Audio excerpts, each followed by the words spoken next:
A day after Patiala witnessed clashes between two groups during an anti-Khalistan march that left 4 people injured, the Punjab government today took strict action against the state police, removing 3 top officers in the department over the failure to control the violence in the district.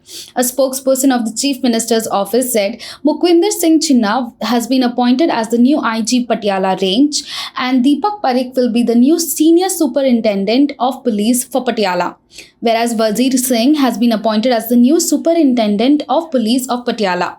Mobile internet and SMS services except voice calls were also suspended in the districts from 9:30 a.m. and will remain blocked till 6 p.m. today.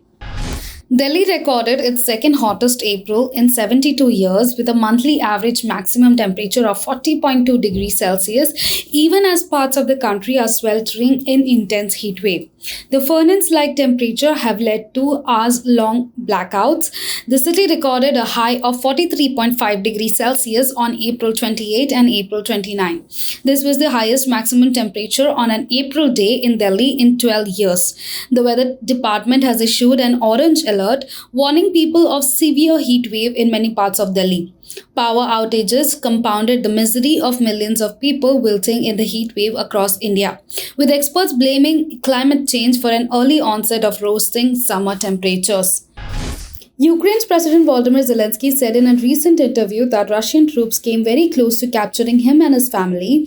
He made the revelation while speaking to Time magazine while recalling the intense early days of the Ukraine war.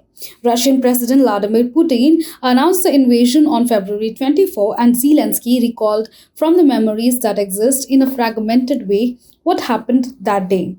One of the most vivid memories, the president said in the interview, is he and his wife Olena Zelenska waking up their 17-year-old daughter and 9-year-old son to tell them that the bombing had begun.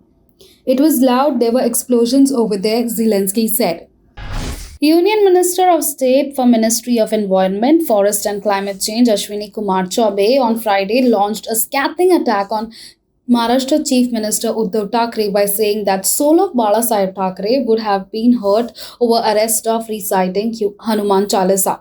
Of late, I have seen here that arrests were made for reciting Hanuman Chalisa or taking the name of Lord Ram. The soul of Thackeray Sahib, late ShivSena chief Bal Thackeray, would have been hurt, Mr. Kumar told reporters in Pune. Amravati MP Navneet Rana and her husband MLA Ravi Rana had earlier announced their plan to recite Hanuman Chalisa in front of Uddhav Thackeray's private residence Matoshri in Mumbai. Following their announcement, both were arrested over the charges of sedition on March 23. A court in Assam has severely criticized the state police for trying to implicate Gujarat MLA Jignesh Mevani in a manufactured case of assault on a woman constable. Mr. Mevani, who was arrested in manufactured assault case on April 25, just after he was granted bail by another court in Assam in a case over tweets on Prime Minister Narendra Modi, was yesterday granted bail by the court in Assam's Barpeta. The Barpeta Sessions Court, in its order granting bail to Mr. Mevani, requested the Guwahati High Court to take up the petition on its own against recent police excesses in the state. The BJP is now in power in Assam, and Mr. Mevani has alleged the ruling party is behind his arrest on the tweet against PM Modi and the subsequent alleged assault on the woman constable, which court has now termed as a manufactured case.